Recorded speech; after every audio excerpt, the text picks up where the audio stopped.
Hello everyone, so in this video we will discuss about new recruitment for ATC for 365 vacancies. So I will take all your doubts in this video, like what will be the eligibility criteria for this exam, what will be the pattern and level of the paper, and exam कब होगा जो कि mostly student का doubt है, question है, and OBC NCL and EWS certificate की validity के बारे में, एंड स्टडी मटेरियल कहाँ से हमें मिल जाएगा, कहाँ से हम फास्ट प्रिपरेशन कर सकते हैं, इन सब के बारे में डिस्कस करेंगे. सो फर्स्ट ऑफ ऑल हम एलिजिबिलिटी की बात कर लेते हैं. सो एलिजिबिलिटी के लिए एक ही कंडीशन है कि आपके पास full time regular bachelor degree होनी चाहिए with minimum 60% marks. Now full time regular bachelor degree for 3 years in science with physics and math, या फिर आपके पास full time bachelor degree in engineering in any discipline होनी चाहिए, but आपके पास किसी भी एक सेमेस्टर में, एटलीस्ट एक सेमेस्टर में फिजिक्स एंड मैथ्स आपने स्टडी की हो. तो ये एलिजिबिलिटी क्राइटेरिया है.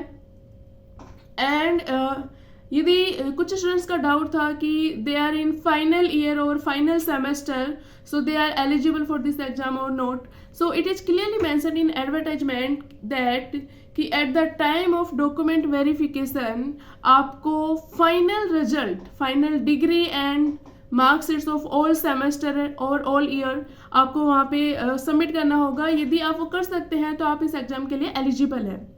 सो आई विल सजेस्ट कि आप लोग एग्जाम का फॉर्म फिल कीजिए, फाइनल ईयर या फाइनल सेमेस्टर में है तो एग्जाम दीजिए, क्योंकि the whole process can take 5 to 6 months. जैसे कि लास्ट रिक्रूटमेंट में अराउंड 5 months लिया, तो आपका डीवी हो सकता है कि अप्रैल या मई में हो, तब तक आपको final, I think final exams हो जाएंगे और फाइनल रिजल्ट भी आ जाएगा. तो आप लोग, आई विल सजेस्ट कि आप लोग ये फॉर्म फिल कर दीजिए एंड एग्जाम दीजिए.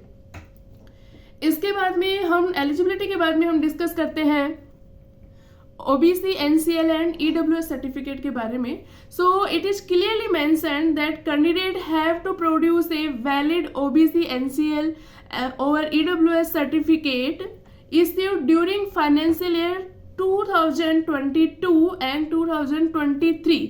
इस फाइनेंशियल ईयर में आपका जो OBC NCL सर्टिफिकेट या EWS सर्टिफिकेट है वो इश्यू होना चाहिए. अब इस रिक्रूटमेंट में आपको बहुत ध्यान रखना है, क्योंकि हो सकता है कि आपका एग्जाम मार्च से पहले हो जाए एंड डीवी आपका मार्च के बाद में हो रहा है, तो फाइनेंशियल ईयर मार्च के 31 मार्च के बाद में चेंज हो जाएगा. तो कुछ स्टूडेंट्स क्या करते हैं, जब डीवी होता है तब अपने सारे डॉक्यूमेंट्स कलेक्ट करते हैं, तब बनवाना स्टार्ट करेंगे. तो यदि 31 मार्च 2023 के बाद का आपका OBC NCL या EWS सर्टिफिकेट है तो वो वैलिड नहीं होगा, जो कि 2020 का जो रिक्रूटमेंट हुआ था उसमें ऐसा ही हुआ था कोरोना की वजह से. तो वहाँ पर काफ़ी सारी प्रॉब्लम्स हुई थी. तो आपको पहले ही अपना OBC NCL and EWS certificate बनवा लेना चाहिए. एंड इसमें भी कुछ डाउट्स होता है, स्टेट का अलग होता है एंड जो गवर्नमेंट ऑफ इंडिया होती है उसका अलग सर्टिफिकेट होता है, तो आप दोनों ही बनवा लीजिए. तो ये तो हो गया certificate OBC NCL and EWS certificate के बारे में.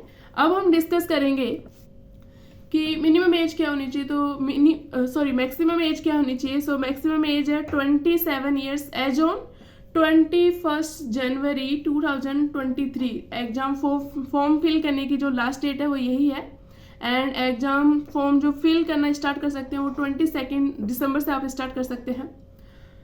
तो मैक्सिमम एज यही होनी चाहिए. बाकी जो एज रिलैक्सेशन के रिगार्डिंग है वो आप डिटेल्ड एडवर्टाइजमेंट में देख सकते हैं. SC ST जो सर्टिफिकेट है उनके बारे में भी क्लियरली मेंशन है, वो आप एडवर्टाइजमेंट में देख सकते हैं. अब यदि हम एग्जाम की बात करें तो एग्जाम की पॉसिबिलिटी है कि वो फरवरी में होगी, क्योंकि लास्ट रिक्रूटमेंट के बारे में देखें तो लास्ट रिक्रूटमेंट का जो एग्जाम फॉर्म फिल करने की जो डेट थी वो थी 15 जून से स्टार्ट था एंड 40 जुलाई तक हम फॉर्म फिल कर सकते थे. In between on 26 June around जो एग्जाम की डेट थी वो अनाउंस हुई थी, and that was 27 July. So that means कि कैंडिडेट्स को 1.5 मंथ अराउंड टाइम मिला, अराउंड 50 days का टाइम मिला फॉर एग्जाम प्रिपरेशन. सो आप लोगों को भी एग्जाम प्रिपरेशन स्टार्ट कर देना चाहिए. यदि नहीं किया है तो काफ़ी स्टूडेंट ने ऑलरेडी स्टार्ट कर दिया है, दैट इज़ गुड. एंड अब यदि हम बात करें तो आपके एग्जाम की जो पॉसिबिलिटी है हो सकता है कि फरवरी में आपका एग्जाम हो जाए, तो उस हिसाब से आप अपनी प्रिपरेशन स्टार्ट कर दें. लास्ट में हम बात करते हैं पेपर पैटर्न एंड पेपर के लेवल के बारे में. सो पेपर लेवल के बारे में बात करते हैं सबसे पहले। सो देखो, पेपर लेवल के लिए मैं ये कहूँगी कि जे मेन लेवल का बिल्कुल भी नहीं होता है, क्योंकि आपका जो पेपर होता है 120 मार्क्स का होता है एंड 120 क्वेश्चंस होते हैं एंड 120 जो मिनट्स होते हैं आपके लिए, दैट मीन्स 1 क्वेश्चन के लिए 1 मिनट। तो आपके जो मोस्टली क्वेश्चंस होते हैं टेक्निकल पार्ट के, फिजिक्स एंड मैथ के, वो फॉर्मूला बेस्ड क्वेश्चंस होते हैं एंड थ्योरी बेस्ड क्वेश्चंस होते हैं, सिंपल क्वेश्चंस होते हैं। तो कोई भी टॉपिक आपको बहुत ज़्यादा डीप में पढ़ने की जरूरत नहीं है। यदि हम बात करें जो पेपर लेवल की बात करें, तो ये मैंने बताया आपको।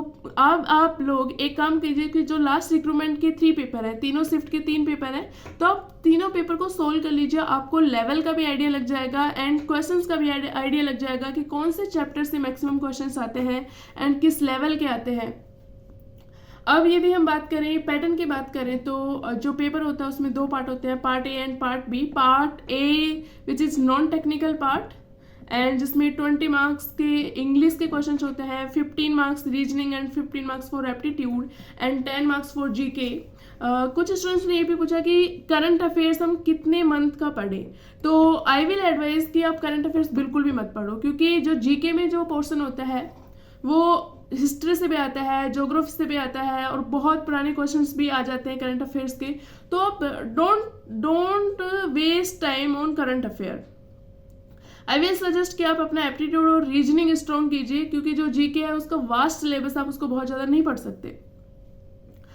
तो आप रीजनिंग, मैथ एंड एप्टीट्यूड में मैक्सिमम स्कोर कीजिए, देन आप टेक्निकल पार्ट पे बहुत ज़्यादा फोकस करिए। टेक्निकल पार्ट में यदि आप मैक्सिमम मार्क्स स्कोर कर सकते हैं, काफ़ी सारे स्टूडेंट्स ने लास्ट रिक्रूटमेंट में ही मैथ में 30 में से 30 मार्क्स स्कोर किए हैं। तो आप अपने टेक्निकल पार्ट को बहुत स्ट्रॉन्ग कीजिए, क्योंकि ये बहुत ज़्यादा डीप नहीं पढ़ना है आपको। बस आपको क्या करना है, सारा सिलेबस कवर कर लीजिए एंड सारे फॉर्मूलेज को एक साथ लिख लीजिए। एंड हाँ, कुछ स्टूडेंट्स पूछते हैं कि फॉर्मूले की लिस्ट दे दीजिए, तो देखो यदि कोई सिलेक्टेड स्टूडेंट प्रोवाइड कर रहा है तो वो आपके लिए ज़्यादा यूजफुल नहीं है। आप एक बार सिलेबस खुद से कवर कर लीजिए, देन आप अपने फॉर्मूलों की लिस्ट बनाइए एंड एक बार खुद सिलेबस कवर करने के बाद ही दूसरों की जो फॉर्मूला लिस्ट होगी वो आपके काम आएगी और वही यूजफुल होगी। यदि आप खुद से बनाएंगे और उसी को रिवाइज करेंगे तो वो ज़्यादा यूजफुल होगी, लेकिन उसके लिए आपको एक बार पूरे सिलेबस से गो थ्रू होना पड़ेगा, पढ़ना पड़ेगा आपको। तो आप स्टार्ट कर दीजिए अपनी प्रिपरेशंस। एंड कहाँ से पढ़ें, स्टडी मटेरियल के लिए जो लास्ट रिक्रूटमेंट था, सेलेक्टेड कैंडिडेट्स ने एक टेलीग्राम पे ग्रुप बना रखा है, आप लोग भी वो ज्वाइन कर लें। वहाँ पर वो सारे स्टडी मटेरियल और एक साथ प्रोवाइड कर रहे हैं, तो बहुत ज़्यादा बेनिफिशियल होगा वो ग्रुप, सभी लोग वो ग्रुप ज्वाइन कर लें। तो यही था, चलिए फिर मिलते हैं अगले वीडियो में, बाय।